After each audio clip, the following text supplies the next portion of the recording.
Okay, so am I audible? Yes, you are. Okay, so design can be art, design can be aesthetic. Design is so simple, that's why it's so complicated. Hello and good evening, everyone. Welcome to the graphic design workshop. This is Rotary Actor Kushi Bhaiya, Joint Secretary of Rotary Club of RCCIIT. Heartful thank you to everyone who participated in our very first event of the Rota year. I hope you have a productive session and a gala time. But before we get started, I would like to say a word or two regarding our 2 days workshop.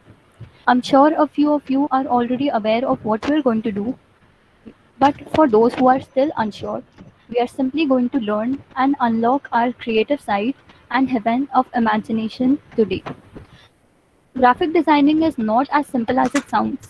It takes a lot of patience, time, some brain wrecking out of the box thinking, and most importantly, consistency. But on the other hand, the more time we invest in this, the more we discover how fun and interesting it is. So, we have two speakers for the respective days, Rotarian Rotaractor Atasha Jain and Arnita Banerjee. For today's session, Atasha Jain will be the speaker.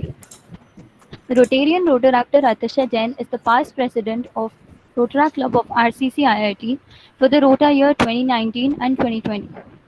He is currently from a prospective club, Rotaract Club of Calcutta Renaissance Pride, and has just joined the Rotary Club of Calcutta Renaissance. He served as the district's webmaster for the Rota year 2020-2021 and is currently serving as the Deputy District Secretary of Web and Networking for the Rota year 21-22. He is a designer by passion and a full stack developer by profession at a startup company called InstaAir based in Delhi. I would now like to welcome past President Rotarian Rotaractor Atasha Jain and begin today's session. Thank you. Okay, so am I audible? Yes, you are.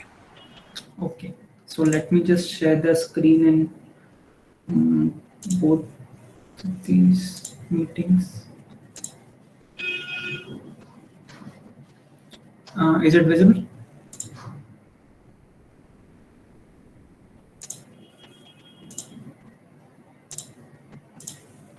Yes.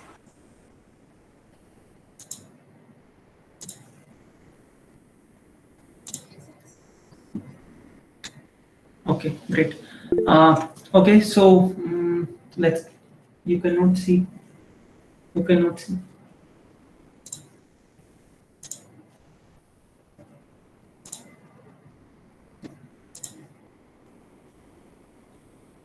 Okay, great. Uh, okay, so let's get started. So basically, this session is mainly going to be about the fundamentals of graphic design. The objective, I believe, whenever we try to do something in life, like we should have a simple objective that what are we going to achieve at the end of it. So for this, let's just keep it at the fundamental of graphic design. I am not going to dive too much into the tools, say Photoshop or Illustrator or Canva or whatever you might want to call it, because the idea is that like your tools are the final things which you should pick. Before that design happens in your mind and in the life around you. So once you have understood it, the rest of it is just consequential. So moving on. So what is design? This is the Wikipedia definition of design. A design is a plan or specification for the construction of an object or a system, or for the implementation of an activity or process, or the result of that plan or specification in the form of a prototype, product, or a process. Very complicated definition. Okay, but let's just break it down. A design is a plan or specification. Now, whenever you are going to create any kind of, even let's take an example of a graphic design, you have to have a plan, right? You begin with something that this is going to be my outcome, even if it is a happy birthday poster for someone of your club member, or even someone in your family, or maybe a birthday invite, maybe a wedding invite or something. But you need to start with a plan, right? Then construction of an object or system for implementation of an activity or a process. What is the activity here? That you are inviting someone, okay, that you are wishing someone, right, that you are just communicating it to other people that maybe our club is having this particular project, so why not come here. And the result of it in terms of a prototype, a product, or a process is what you call design. Uh, I hope I was able to throw some light on this, but at the end of the day, you have to understand that design is engulfs our lives. Okay, it is not something that only you have to try looking at. It is happening all around us every moment in time. So moving forward, how do you begin with the design process? So there are a lot of things which go into like making something possible. Say for example, I know since a lot of you are beginners, for most of us when I began say about 5 years back, for mostly it was about कि बस अच्छा दिखने वाला poster दिखना चाहिए कि बिल्कुल एकदम हमारा सीनियर बोले क्या बनाया है. So all of us start at that point, right? Like we have to begin with something. Maybe we have to have a good solid outcome which other people like, and maybe we can continue with this particular hobby, newfound hobby of ours. Okay, but apart from it, when you go into the professional field of design, it is not as simple. And if anyone here who is even a social media marketer or social media coordinator or someone, or even works in digital marketing or even engineering, you would know that anything in professional life or in industry happens via due process. Okay, it does not happen all by itself. You have to define a plan of action, and then you have to define, okay, what are the things which are available to us, what are the resources which are available to us. That is what we call analysis and research here. And then you go ahead specifying the things which you actually want to create, right? And then you solve the problems around it. So design, you could call it in itself a part of art and engineering. So it could be something like, say, an intersection of both art and engineering, where you are meeting both of them, where you are putting your creativity forward, not meaning to say that engineering is not creative. Engineering is very, very creative, but still, at the intersection of both art and engineering is where design could be found. And it could be found in wide varieties of life and not limited to anything. So going forward, we'll be discussing some of the examples, I think. Okay, so after you solve the problems and then you present it, because at the end of the day, your design has to be accepted by other people, right? So for example, you have designed a very good looking automobile, okay? But at the end of the day, it has to be feasible, right? You cannot just put like 3 rocket engines on a vehicle and just make it a production car, right? So you have to somehow figure out that what is possible and what is not, what is feasible and what is not, what people are going to buy and what they are not going to buy, right? Because one thing in design, or say in anything in general, is which stays is called sustainability. That whatever you build is sustainable, and more things can be built on top of it, right? So anyway, so as we move forward, I would like to ask all of you a few examples of very good designs that you see around you. Anything, it could be anything. It could be hardware, software, something that you use tangibly, intangible, anything. Can anyone give me any example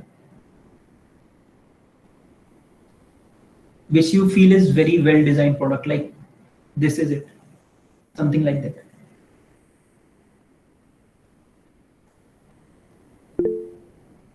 Mac OS. Yes, Mac OS is very well designed. Yes, more examples.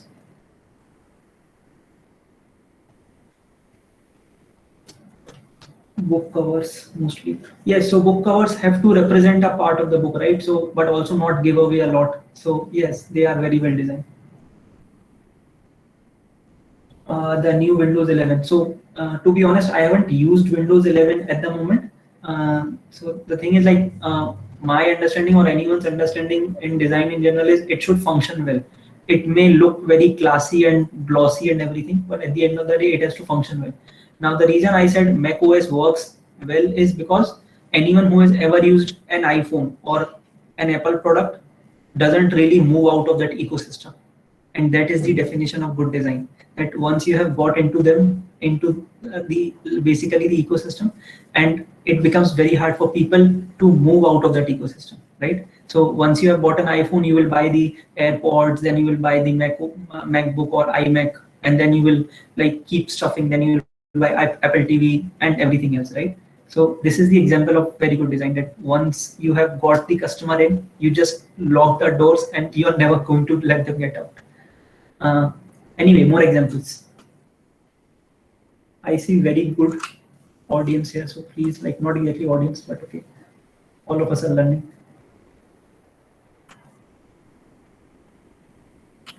Okay, so let me just share that close. A zipper. Think of your life without zippers. Something as simple as this, something that all of us use on an everyday basis. Maybe not exactly in the same places, but somewhere we do utilize it, right? Now, if you go into the history of zippers, you would find some particular man created it in 1910s or 15s. I don't exactly remember the year. And from there onwards, it has been like a huge industry standard. Now people built on top of zippers. Like it has been 100 years, but no one has been able to disrupt zippers. Okay.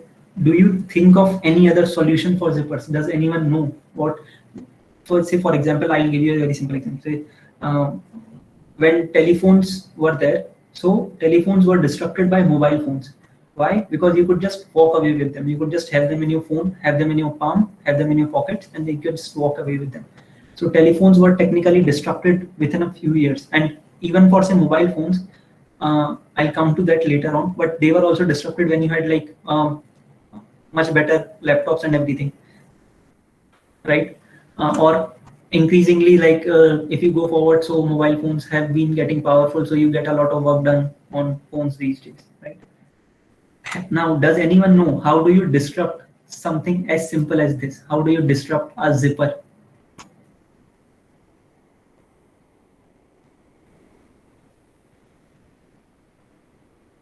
Velcro strap.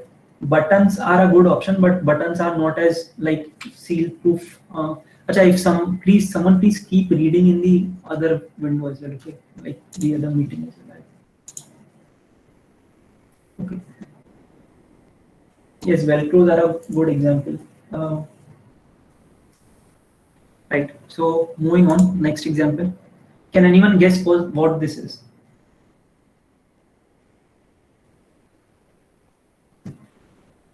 If you guys could please zoom into your windows or something.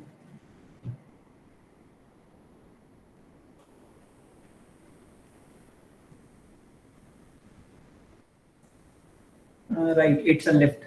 So there is a very famous story of Otis. A lot of you who are living in apartments might know that your lifts have something written as Otis, right? So what does that Otis represent? So basically, this guy named Otis, he was basically a liftman, okay, but then he figured out a way to create a safety lift. What was the example of safety lift? Now, if you see the teeth here, like on the left and the right, so what he basically said was, now people were, when the elevators were first introduced in the market, so people were a lot afraid of them. Like, for example, if you are like hanging up at 40 feet above and by chance if the rope is cut or whatever happens, okay, what happens then? So he created a simple mechanism to keep you safe. Now, if you look at this picture on the left and the right side of the pillars, you will see some teeth there, okay? And this is the example, like this was his magic trick which he displayed in the fair. So what he did was he actually got on the lift that he designed himself, then cut the rope, and as it was expected, as the engineering was expected, like the lift did not fall off, it stuck at one place. A very simple example, something that we use on an everyday basis. Like people who are living in apartments do use it on an everyday basis. If you're working, you are going to use it in commercial complexes anyway, right? But something as simple as that was designed and has been in the production for last 150 years or so. Okay, now obviously we have much better safety mechanisms now. Now we use electromagnets and everything. Lifts are much faster. We are not exactly using ropes anymore, like at good quality lifts. So yeah, this is another example. And now finally the third example is a touch screen. So when the mobile phones were initially introduced, okay, you had a very small screen or something, okay. Initially there was not even a screen, there was just like a dial pad. If you have seen the first Motorola phone, okay, you could only like or if you have seen cordless, like the old cordless phones which were available, you could only dial on them just like you do on any other telephone. But then what happens was what happened was, yes, you know that you are not utilizing a lot of that space, right? So what if we could just directly give the input to the screen itself? Okay, this was something that was thought of and it was implemented. So this was like, I think touch screens were implemented a lot back. But it was resistive touch. Resistive touch means you had to actually touch it and slide it or something. But then this particular example is of a capacitive touch. A capacitive touch works on an impulse. Like our human body, when we are alive, it gives away an impulse. So which completes the circuit whenever you touch any part of the screen, and that is how the capacitive touch screen works. So this was first implemented in CERN, Geneva, Large Hadron Collider, if you have heard of the place and everything. So anyway, I hope the examples were clear. Now moving forward, what is graphic design then? Graphic design is a profession and academic discipline whose activity consists in projecting visual communication intended to transmit specific messages to social groups and specific objectives. Fair enough. I think this is pretty clear. But one new term you might read here is called visual communications. So the actual design discipline is called visual communication. It is not graphic design.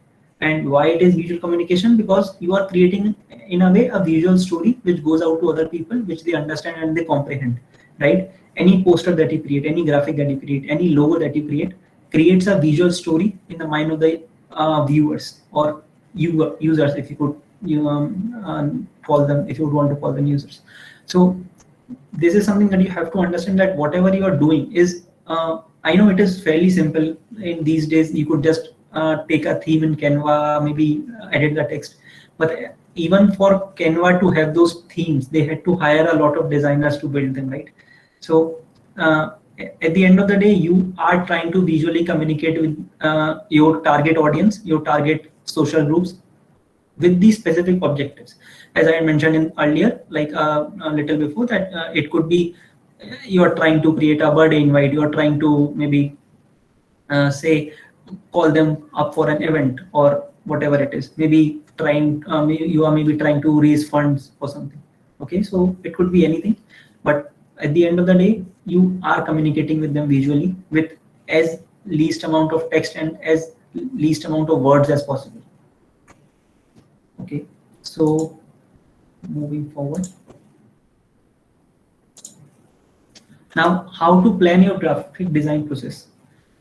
This, I believe, this is a very important pyramid to understand, because a lot of times we are always stuck in the dilemma of what looks good versus what functions well.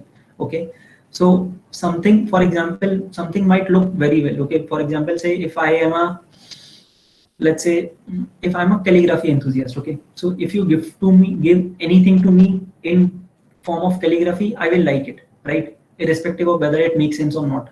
But for other people who are not exactly calligraphy enthusiasts, you have to tone it down in their way, you have to generalize it, and you have to make things that it sticks with their eyes as well, like the eyes of a general user who does not understand how graphics work, right?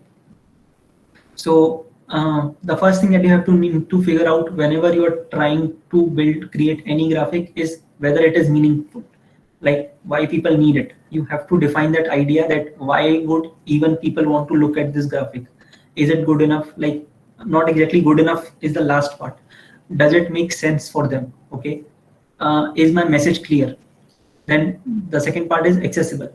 So for accessibility, say for example, if you have created a very good looking infographic, okay, very well structured infographic with a lot of information and everything, but now the simple question is, how, for example, say how are disabled people going to read it, like people who cannot see, how are they going to read your graphic, right? So generally it is suggested, say whenever you are posting something on Facebook or Instagram or maybe any of the social media channels, it is generally suggested you keep the text to a minimum, and only then the social media algorithms are going to share it, or else they are not going to share it, because social media algorithms have inbuilt screen readers, okay, which read the image which is given on your graphic. So if you put in a lot of image, it is going to be very hard for those image readers to comprehend at the moment. Like, yes, in the future it is going to be possible with machine learning and AI and everything, but at the moment it is a little difficult. So it is generally suggested that you keep the text to a bare minimum so that it can be summarized and it is made accessible for people for special with special abilities. Uh, then it is usable. Is it usable? Now, for example, say I created a banner of size some say 40 feet by 60 feet, okay, and then I'm sharing it on WhatsApp. Uh, Now everyone knows that WhatsApp is going to degrade the quality. So am I really making a good use of that banner? I'm pretty sure no. Like there are other options available, right? And then the final tip of the iceberg is it attractive? Do people want to use it? Do people want to look at it? Okay. So, but these three layers, that is, if it is meaningful, accessible, and usable, these three layers are much more important than what the tip of the iceberg looks like. Because even if something is attractive, but if it does not make sense for the user, in as a designer, you have failed. Okay. So this should be, I believe, a benchmark for everyone going forward. Uh, yeah. So moving on. Now examples of good graphic design.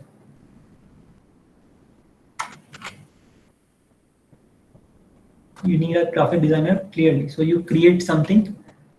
Now, is it meaningful? Let's just maybe try to critique this by the process that we created in the last slide. Is it meaningful? Yes, everyone understands what it means. Is it accessible? Yes, you can share it with anyone. Then is it usable?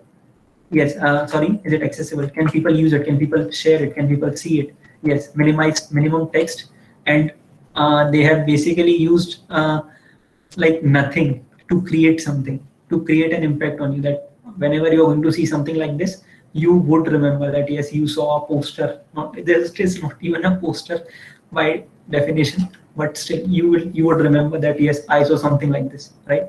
And then if it is attractive, it is fairly attractive. They are not using something like weird colors or something. So right, it you would want to look at it, right? Now the second similar example. I'm sure you might have seen this at a few places. This is a fairly popular meme. So yeah, similar example that we are looking for a graphic designer because we are using Paint to create our graphics. So clearly, like, please help us. Uh, Anyway, post this, let's move forward. Okay, things to know about graphic design. That is color theory, typography, layout and composition, and publishing. Can someone define what color theory is? Like anyone? Yeah.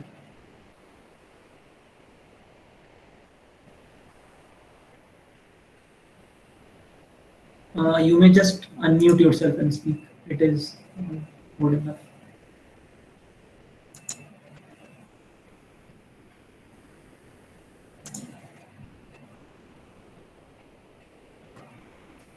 Hello.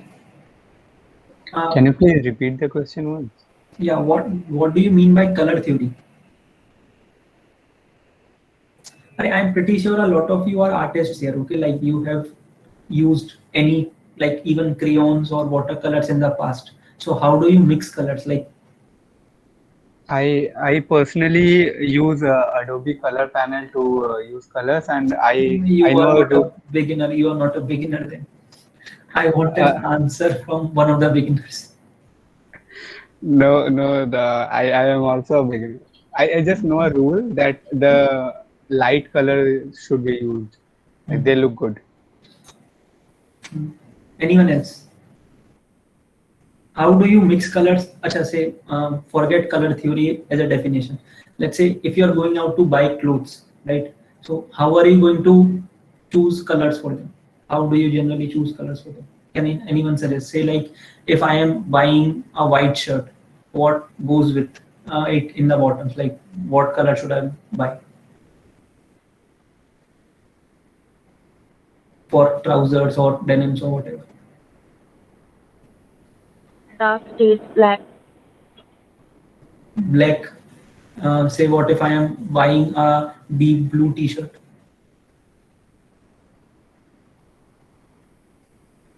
Then can go for white pants, Yeah, for White the blue trousers. can go white. white trousers. Yeah. Right. Hmm. So, like, what exactly are we trying Gray. to do here?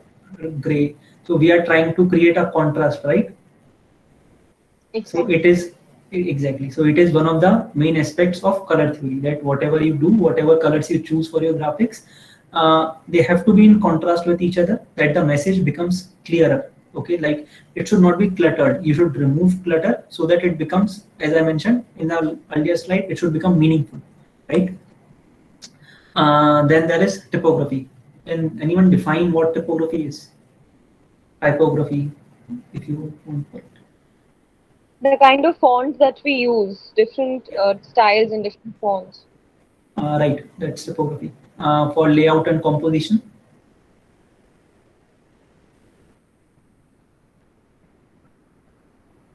The layout which For you're using for making our posts or designs. right. So like when I say layout, okay, like if I give you a very simple example, so like you might know a lot of Instagram handles which design their feed in a way that it makes sense for them. Okay, like they are using the grid patterns and everything to design their feed so that whenever you are just scrolling over the feed, it looks good. Okay, it feels good and everything. So similarly, when you are designing even a single graphic, you should follow some basic principles of layout and composition. Is something that, okay, you have a lot of shapes, you have a lot of colors available, and then how do you merge them all together is what you call composition. Uh, then the last part is publishing.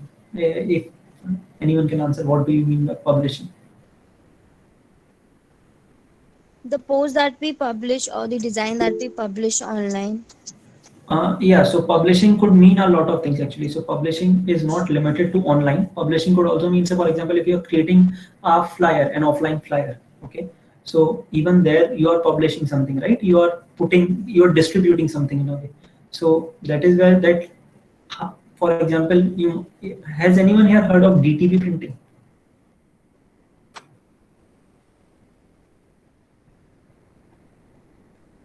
Can you repeat heard of? Heard of DTP printing? DTP. No, I haven't. Uh, yeah, anyone else? So DTP prints is basically, have you seen like people standing on roadside on footpaths and they are giving you some pamphlets, okay, which are solid in color, and on top of that there is something else printed which is also solid in color. It could be Yes, an yes. yeah. Mm-hmm.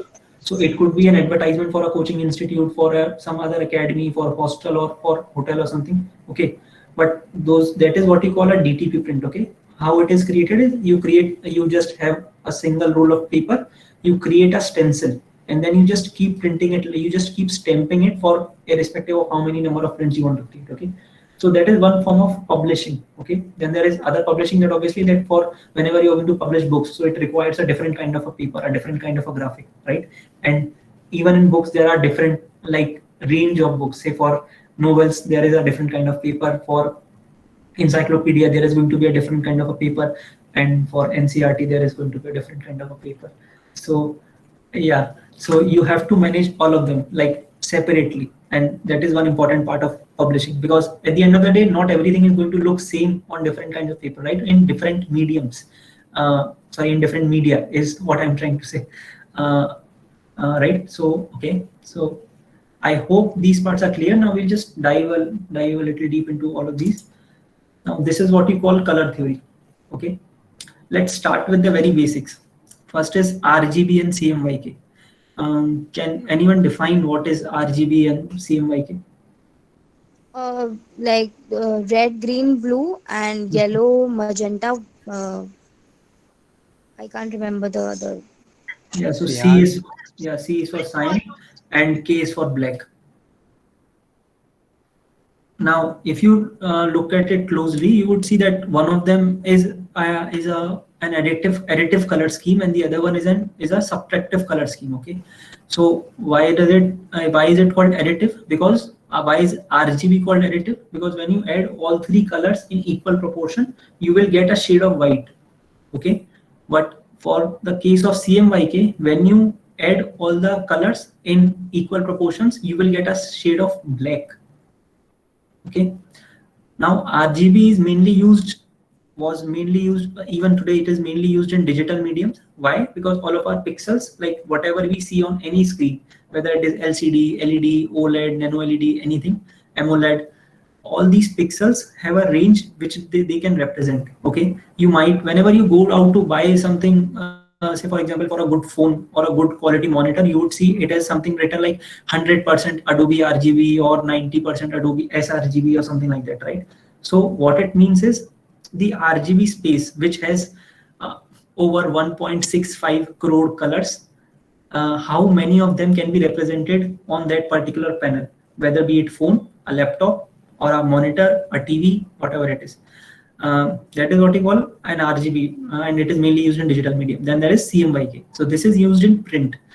Now that is why it is generally suggested that whenever you are going to make something for print medium, say even if you are making any flex or something, always change the colors to CMYK. Always make it in CMYK color space. Why? Because your printers or your flex printers or your plotters are going to be using CMYK. If anyone has an inkjet printer at home, you would notice that you have 4 cartridges in it, right? Like generally you don't really have an RGB inkjet printer like home printers at the moment. Yes, there are very high-end digital printers available for RGB, but not for home printers at the moment. So if anyone has an inkjet printer at home, they could share their experiences with. Anyway, then so this is what we call the color wheel. I'm pretty sure all of us have studied it at some art class at some point in history in school. So okay, now this is what we call grayscale, intensity of when you move from black to white. You could select it however you want, but okay, at the end of the day, you are just, this is what you call a monochromatic shade, right? You are only changing the intensity of the color. This is also one of these spaces called HSB, hue, saturation, and blues, I think. So hue is the shade of the tone of the color. Black, sorry, hue, saturation, and black. Sorry. Yeah, so hue is the saturation of the color. Hue is the tone of the color, shade of the color. S is the saturation, and B is for black, that how much amount of black is present in that color, right? Then you have to select by what is a warm color versus a cool color. Now, obviously, warm colors are good for something which vibes happy, right? Something where you are like celebrating something. And then cool colors are something for maybe if there is an obituary or something of, or maybe if it is a celebration, even then you would want to use some cool colors, right? Not exactly warm colors, or maybe a mixture of both somewhere. Then there are a few other color spaces which we need to understand, that is analogous. Like, are those colors, now basically when choosing colors, okay, you could just go ahead and choose anything, but at the end of the day, when I talked about composition, so this is one very important part of composition, that you should not choose colors which do not go with each other. Okay, you have to make sure that whatever colors you are choosing looks good in the eye, and there is no shortcut to help you understand this. Okay, it only requires like a lot of years of experience before you can differentiate between what is a good color scheme versus what is not a good color scheme, right? So this is analogous. As mentioned, colors that are next to each other on the color wheel. Say for example, so red is present here, then you have selected somewhat light, deep orange, and then light orange. So this is what you call analogous. And complementary, colors which are on the opposites of the color wheels, right? So even they are going to look good with each other. Say for example, blues will always usually look good with greens or yellows, right? And reds will generally look good with greens and yellows. So yeah, then there is triadic. So here you are basically choosing a three tone color theme, which is going to make sense. Now generally you are going to form a triangle out of this, right? And this is how it is going to make sense. And then split complementary, a color and two colors next to its complement on the color wheel. So basically you have chosen a color here, and then you are trying to choose two other colors which are complement to each other, and there you form a balance. Okay, so for example, if you go by the first palette that is given here, they have chosen purple. So this is the purple, and then they have chosen light green and deep yellow. This is light green and deep yellow, right? So basically one of the colors is here, but these two are complementary to each other, right? Or maybe their weightage is complementary to the entire thing. This is how you go about choosing your colors. Any questions here, any doubts?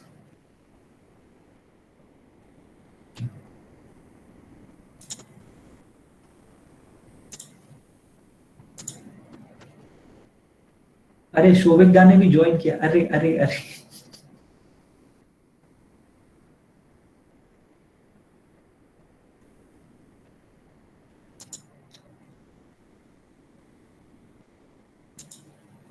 Okay, so tools to decide color schema, coolers is one of the options. I'll share this entire PPT with all of you so you can just go about it. And then there is Adobe Color, which I think, what was your name? Suraj. Yes, yes. Yeah. So Suraj had mentioned Adobe Color is one of the things which you can use to maybe create your own schema. Then typography. So what are the things which you need to understand when you're understanding typography? When you are choosing typography, that is legibility. If it is understandable at all, okay, you cannot just use cursive for the sake of it and then people are trying to figure out, okay, what is it even written? Because the thing is, like, whenever you are trying to understand any visual story, okay, any poster, your mind reacts before your eyes do, like in a way, like because the thing is, okay, a little bit of biology here. Like all of us know that we have a very small conscious brain, okay, a lot of it is subconscious. So whatever we see around us is defined by that subconscious. So you don't even, so basically whatever you create, at the end of the day, it has to look something like you don't have to explain it to other people, okay, just that is the end of I believe that is the end of any discussion you're going to have over graphic design, that you don't have to explain what you have prepared. You just put it out and then let people understand. They will understand it easily, okay? Legibility, readability, appropriateness. So for example,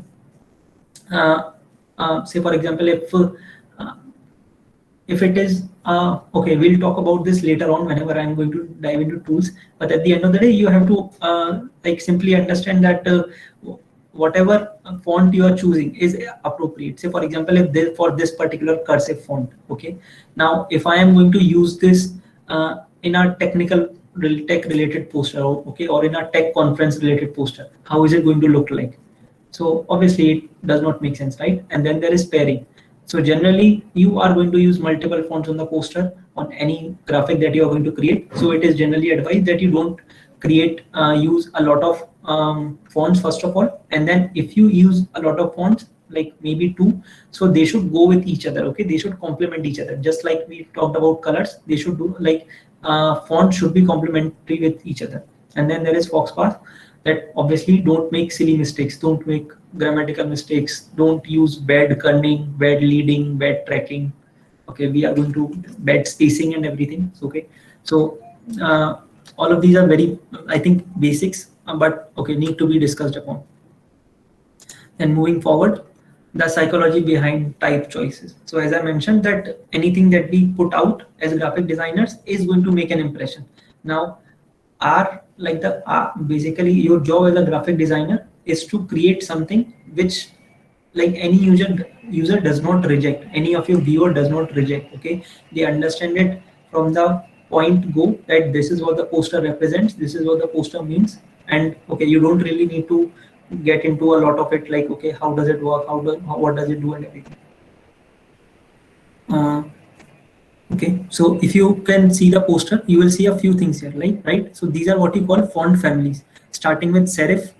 Serif is, so if you can see tradition, the word tradition, you would see some edges on T, then on R, then on D, right? On the edges, say like these triangles, simple triangles.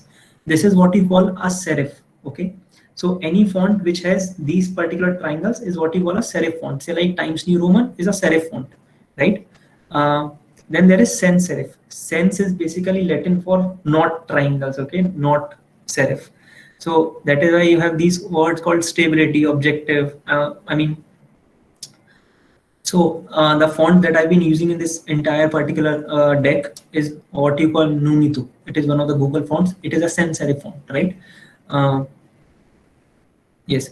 So moving on, then there is script. So what are the feelings that you are trying? Basically, if you look at this particular graphic, you would see that there are different emotions which are triggered by different fonts which you choose, which different types that you choose. So you have to understand that whatever type you choose has to make sense. You cannot just put something for the sake of it because it is looking good. बस ऐसा नहीं चलता है मतलब ठीक है.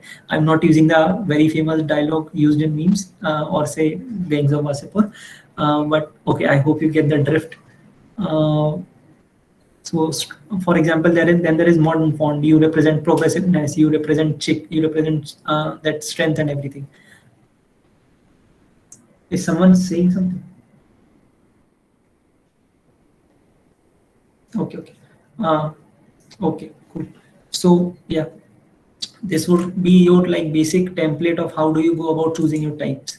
Then there is font, like as I mentioned the family of fonts in the previous slide.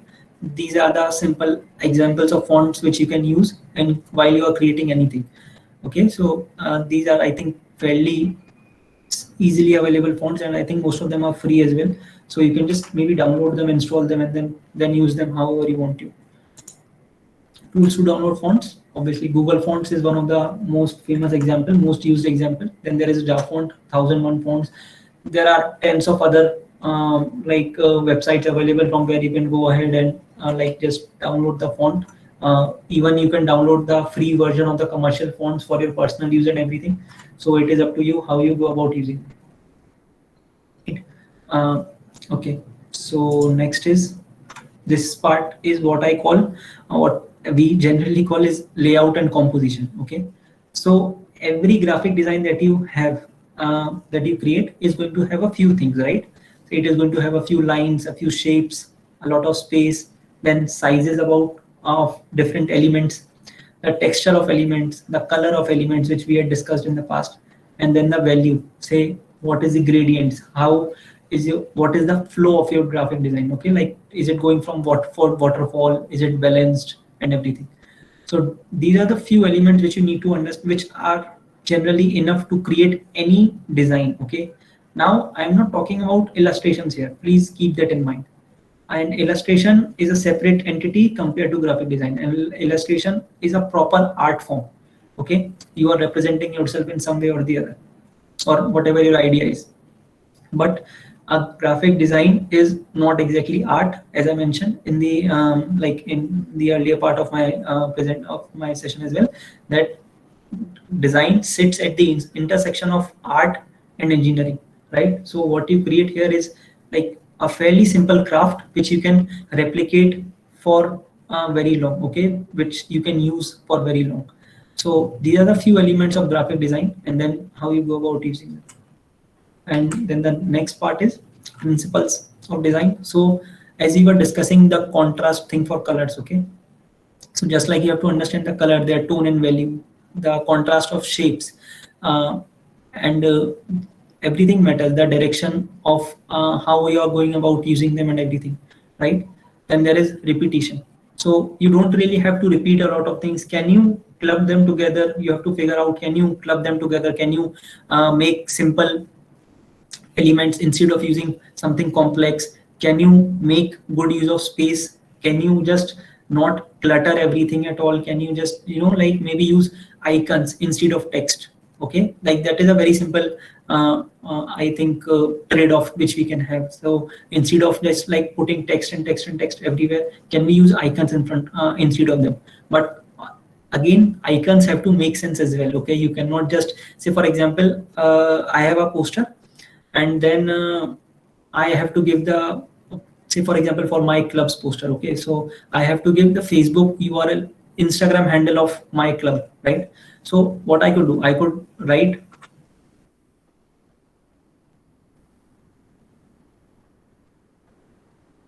hello, am I audible?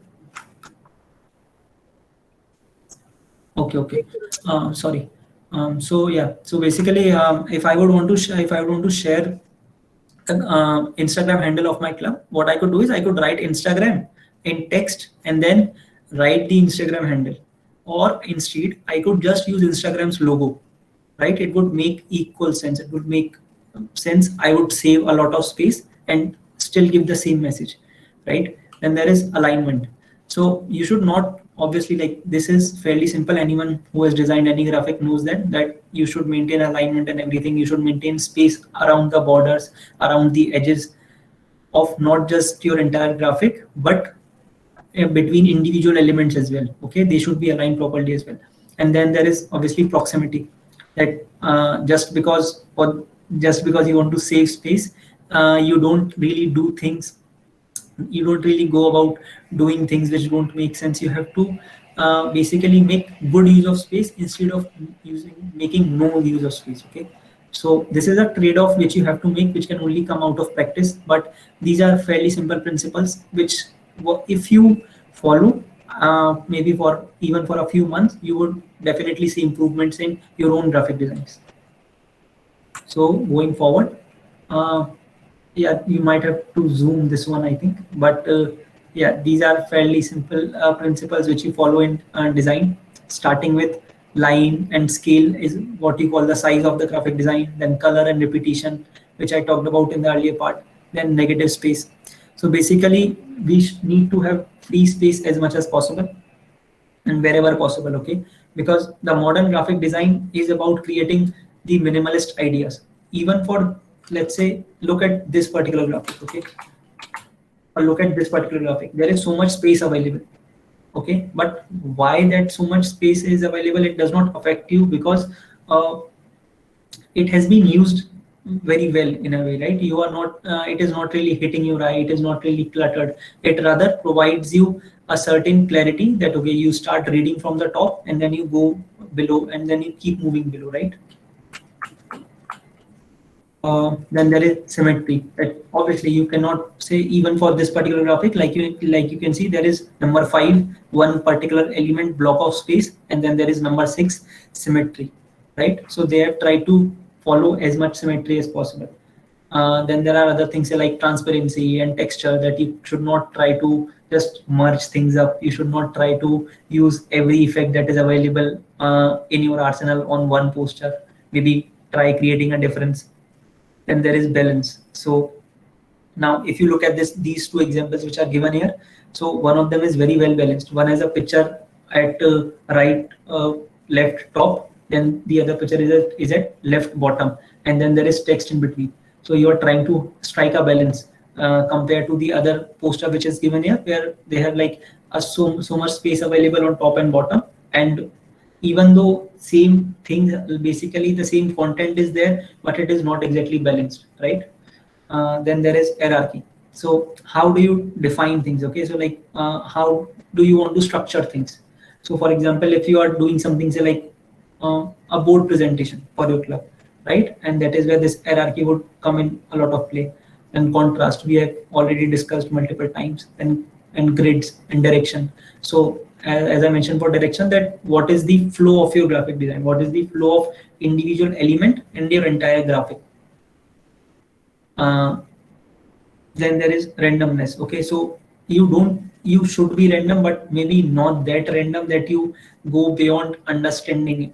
Okay, so these are the simple things then there is movement and depth. So like whatever you look all the 20 points which you look at here, these are just simple points how you can differentiate between different elements and make more out of a single poster. Okay, say for example, if on the same poster you are supposed to define multiple things, if on the same poster you are supposed to define, say, multiple graphs and everything, what do you use depth there, right?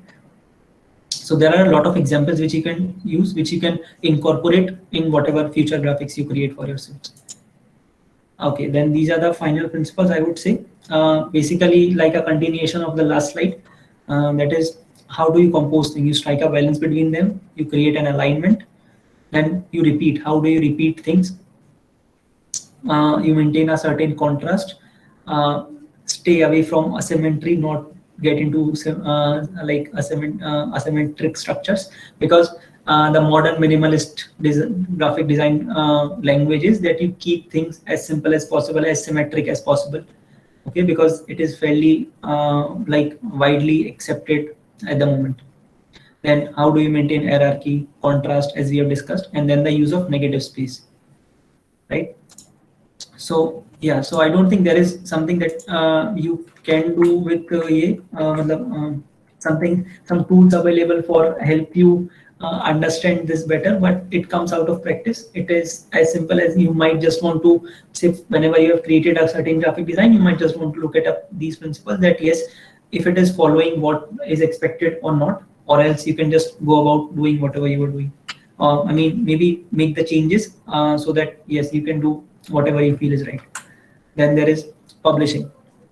Now for the medium of publishing, if you are publishing digital or offline, then how are you distributing it? So for example, if you're distributing it over email, you don't really need to care about the size, right? But if you're distributing it over Facebook or WhatsApp, what is the point of creating, say, a 10 MB image when you know it is going to be like degraded to a 100 KB image, right?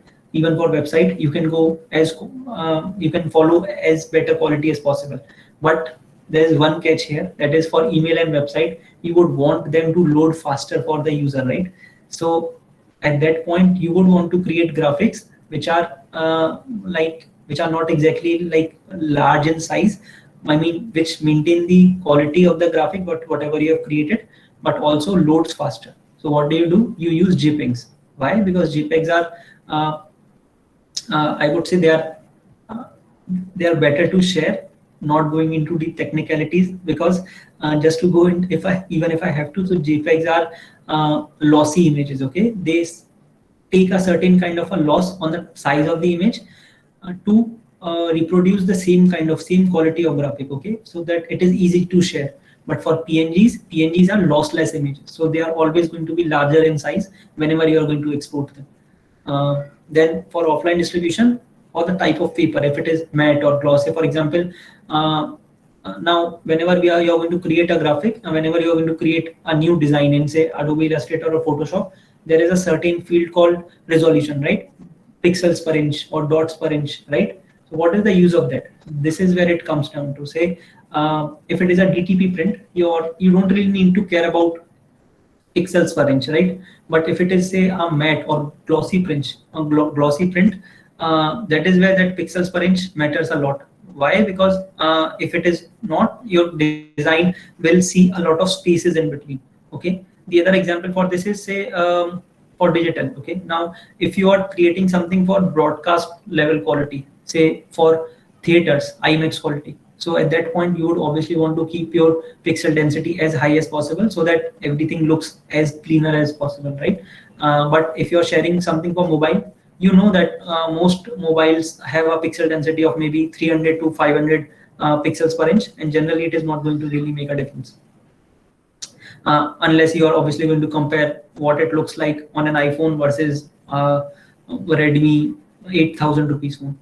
Okay, and then size of the produced asset. So the simple thing here to note is that whenever you are going to publish something, say like specifically for online, it is not really that difficult, because as you might have been doing in the past, you can just create anything and it will go away. It will just get shared. Okay, but things are very difficult when you do offline, because you have to define what sizes you are working with, what quality of paper you are working with, what color space you are working with, what pixel density you should have on different kind of assets.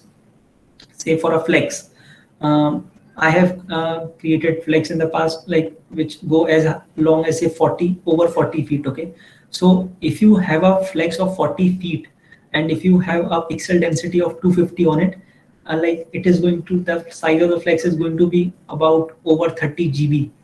Okay, so this is something that you have to understand, that how do you distribute it, how do you make choices so that it is easier to distribute. You're not going to obviously carry a 30 GB file in your pen drive, or even share it. Cannot even be shared over Google Drive actually, because Google Drive has a limit of 15 GB. Anyway, so these are basics about publishing, which I think you should understand. Now moving forward, I'm going to share a few very widely accepted examples. Okay, and I would expect you guys, if you could please share what you think of them. Okay, so before that, personal recommendations. Create a well-defined objective before touching any tool. As I had mentioned at the beginning of my slide, of my deck, that don't begin with anything, like don't touch Illustrator or Photoshop or Canva unless you know what you're trying to create. Okay, it is good to get inspiration first, research as much as possible, try to understand what your outcome might look like, and then innovate along the way. Okay. The second point is create a user-centered story. Whatever you create, make sure that people like empathize with it, people understand it. Okay, this is one very important part of graphic design, I believe, which a lot of people don't understand, because it is not about just putting something out. Okay, it is not about just creating something and then maybe just sharing it and then just going for likes and just asking other people to share it. Okay, the focus should be on creating something so powerful and innovative that people are bound to share it. Okay, that you don't really have to go to them and tell them कि भाई please ये share कर दो या ये ऐसा share कर दो, ऐसा नहीं होना चाहिए. But the simple idea is that you just create something innovative and which is attractive enough or also meaningful enough that people feel happy while sharing it. Okay, you don't really have to pressurize them. Then the third part is research as much as possible, read as much as possible, look at the designers, at other designers' work as much as possible, then test. Understand what you are creating, what your understanding of the objective is, whether it is clear or not, whether the colors you are using, are they good enough or not, and then the final part is you innovate. So whatever you have done in the past, can you innovate it slightly? Can you make it better? Okay. You may not be I'm pretty sure that, say, for example, whenever we are creating any graphic designs, especially when we are not professionals, we are not going to get any laurels for it, right? You're not going to get any award or something, but it just feels good that you just deliver your best possible work, right? So innovate as much as possible. And the final part is reach out to good graphic designers only for critique. Crit means critique. Don't share your posters with people who don't understand graphic design, who don't understand design at all, who don't understand, say, colors, who don't understand spacing. This is one very important recommendation I believe every designer will give you, because what happens is whenever you share something with people who don't understand it, they always have an idea of it कि ये तो भैया ऐसा लगना चाहिए, ये ऐसा नहीं लग रहा, इसलिए गलत है, ठीक है. And then they will give you recommendations कि इसमें थोड़ा कलर मारो, इसमें थोड़ा येलो कलर मारो, अच्छा लगेगा, ठीक है. They are not trying to, like, they are not exactly, they don't exactly want something wrong for you, but the problem is they are thinking out of their subconscious that this is something that they have seen somewhere else and they want you to implement that. But it may not be the case. You may want to go something for totally innovative, and that is where you will always be in a dilemma. And also, don't share your designs with like 15 or 20 people. Okay, share it with at max 1 to 2 people who understand what it feels like, who understand what the process is, who understand what it looks like. Okay, don't share it with like 15-20 people, because those 15-20 people are going to give you like 700 recommendations to follow, and then your whatever like your final design is going to look very different from what you had basically visualized initially. Okay, so it is always suggested that you maintain this to maintain sanity in your own mind. Don't share it with people who don't understand it. Now going forward, I'm going to share a few very important very famous design stories. Okay, and I would want you to comment on that, like if you can recognize them or not. Okay, so first one. How many of you can recognize this?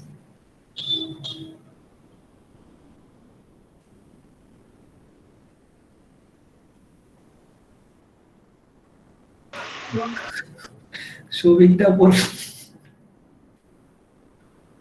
Yeah, Johnny Walker, right? It is Johnny Walker. So, US Polo. क्या? Sir US Polo का भी sir ऐसा ही लोगो था sir. हाँ, US Polo में actually polo पे बैठा है वो. He is playing polo. He is not playing polo. This particular guy is not playing polo. Okay sir. अरे सर मत बोल भाई, कौन है ये सर, कौन बोल? Anyway, so the idea of Johnny Walker creates. I am a non-alcoholic. I don't drink. Just to give you a basic example, like just to clear things up. Anyway, so Johnny Walker create one of. Can you please unmute yourself? Who has unmuted themselves? Yeah. So Johnny Walker created one of the finest whiskeys of the world. Okay, in America.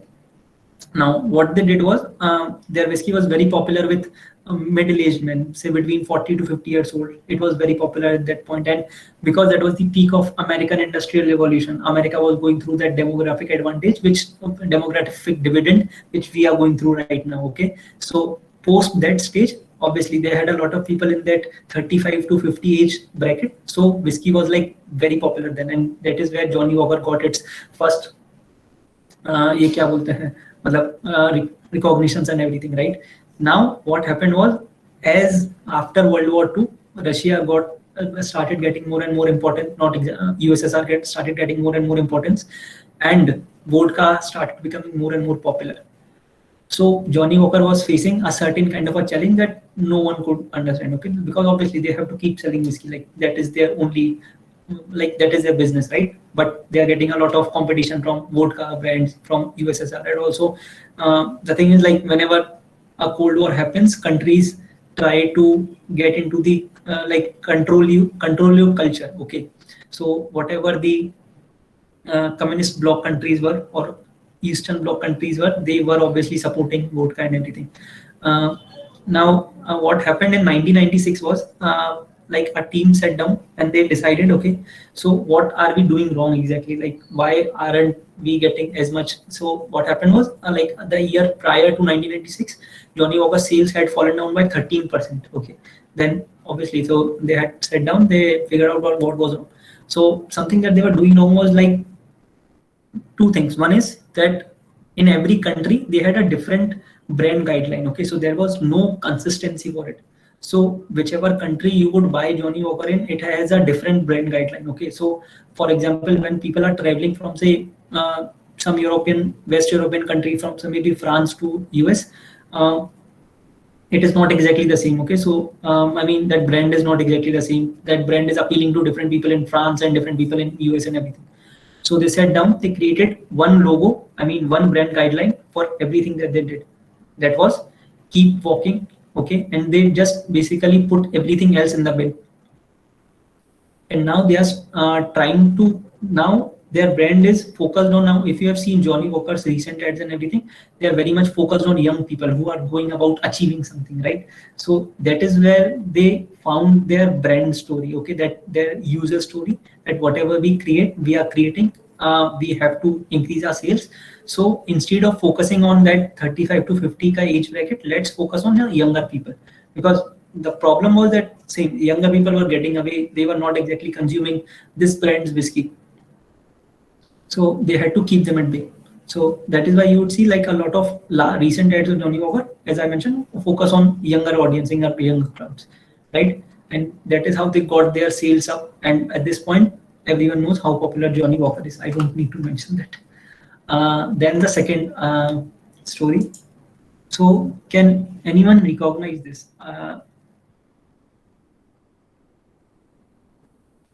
What do you see in this image? Can anyone recognize this?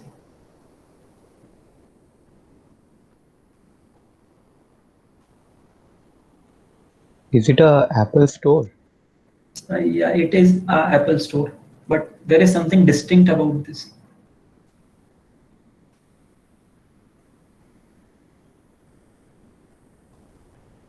So 50% of this image is covered by staircase, right? So it is an Apple store, but the thing is, these staircases are patented by Apple because they thought their design is so powerful that no one should copy it, that no one should be able to put glass staircase in any store of the world. So they patented a staircase design. And this is something that I just want you to understand, that good design goes a long way forward. Okay, it is not limited to what we are seeing, what we are sharing.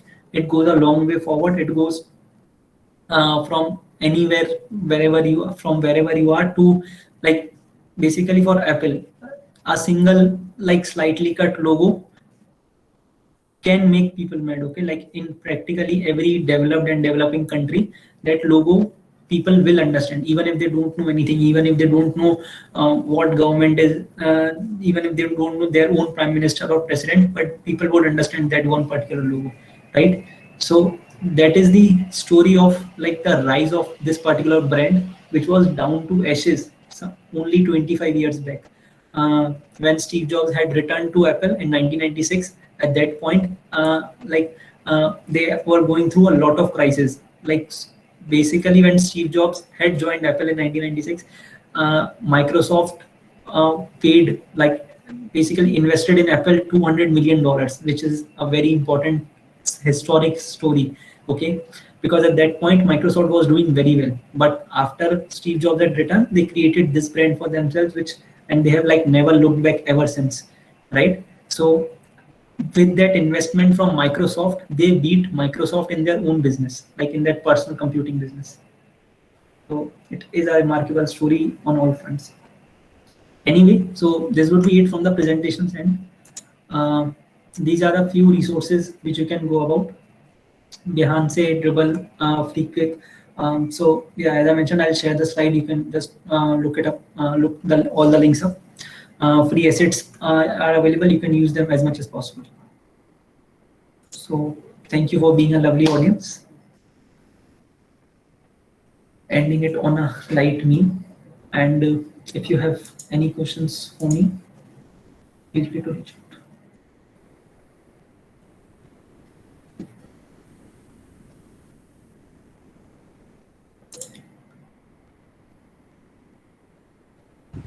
If any one of you, okay, wait for a minute.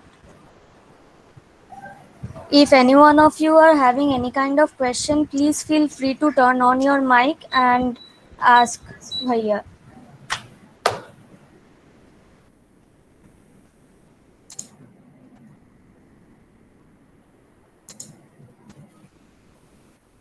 Okay, so what I will do after this is I'll just share a few of my own designs and everything, so you can understand like what it is like and everything. Yeah, okay. So this was one of the posters which I had created last year when the Janata Curfew was announced. Now it looks obviously fairly simple. You just have to understand that, okay, now, as I mentioned, this is going to be a little design crit. So the idea of how it began and say how it happened, okay? Okay, so the internals of it go about something like this. So basically, this is one of the photographs which I had got from one of my friends. I posterized on it and then just used some of the text which was available to me. And apart from it, whatever the message we are supposed to provide, right? Then this is one of the our departmental technical fests, but okay, I liked following a lot of minimal guidelines and everything. So this is how it was envisioned and created. So yeah, yeah, this was the schedule of that particular event. So as there were a lot of minimal things, so why you would not just do something a little innovative there? So to go about it, yeah, as you can see that there are different elements available, and then you just have to follow like very simple things. They are just lines and circles and blocks and icons, nothing more than that. So yeah, it is fairly easy to create. Then there is some gradient in the background and simple use of logos and everything. So you just have to understand like how can you how can you basically divide the poster in very small elements, create those elements, and then put them all together. That is the only way about like creating good graphics and everything. So yeah, this is something. Then there was one of the logos which I had created for our football team. This is our society football team. So this is also fairly simple to create. This font does not look okay because like I think I have deleted this font. That is but the rest of it goes about like, yes, this is a simple illustration of a lion, or how you would see on a Barclays logo or something. And then there is a gradient or say less opaque football in the background, because that is what it is. And then there is just dashed and some few simple icons, and how it was created. Then this was one of the events which we had held, confetti. while I was the president of the club. That was yeah, it was literally an arts competition.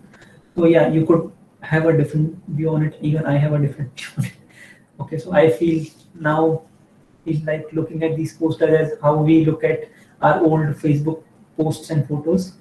So sorry about that. Yeah. So there was one last thing just I would want to share.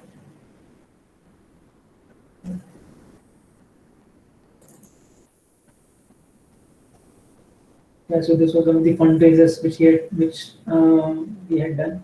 So yeah, so for poster for this is also felt like it might look complicated, it might look very simple. I don't really know. So for this, I just used some vector cutouts of maps, downloaded them, just put some gradient over them, and then gave it a whatever my idea of visualization of a flood was, and then use them to create the rest of the poster. So yeah, as I mentioned, I am a huge fan of minimalism. I have always been like that. You might not really like minimalism, but it is the design language of the day, so you have to follow it as much as possible. And the last one.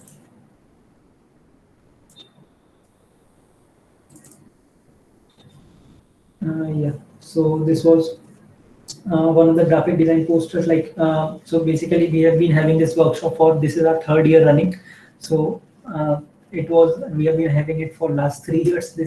So for that year, this was a poster that I created. I thought which was my understanding of graphic design, that you are putting a lot of things together, you are understanding and you are testing and research and innovating. So do you guys have any ये क्या बोलते हैं something queries related to basic design or something? I have already shared the PPT. If you can go above, if you just go through the chat box, and in case you have any other doubts, please feel free to throw them up.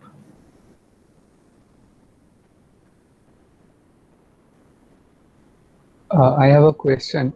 Like, Uh, if I want to create something like which is very flexible in pixel size or something, like if I want it to be a 1080p, and further I can change it to 2000 pixels, and like, so what should I do initially to achieve that thing? So you want to create something in 1000 pixels?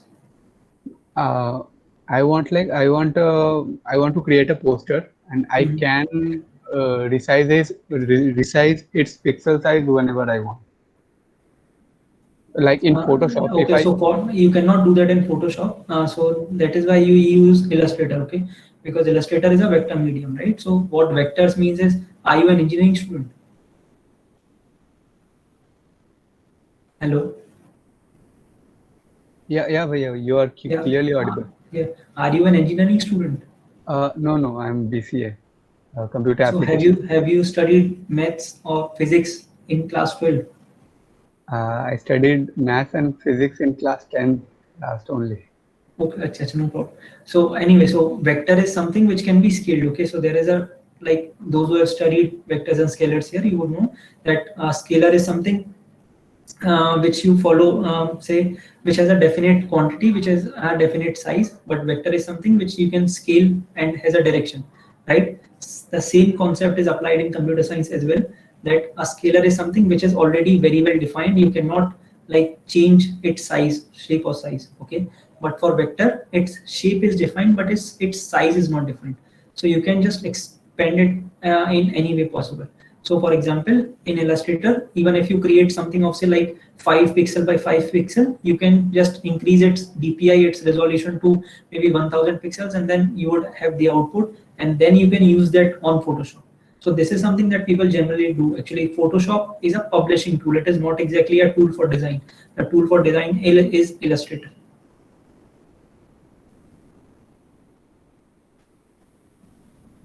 Okay, can I use pictures in Illustrator? Yeah, you can use pictures in Illustrator. That is not an issue. But the problem is a picture has already been rasterized. Okay, that like it has already been created into a final product. Okay, so even when you try to scale it up, it will get tiered. The pixels will get tiered. Okay, okay. But the shapes I make myself, that can be resized at Yes, any yes, kind. yes, Okay. yes. That you can resize to even up to kilometers. It does not matter. Thank you. So, yeah. Any other doubt?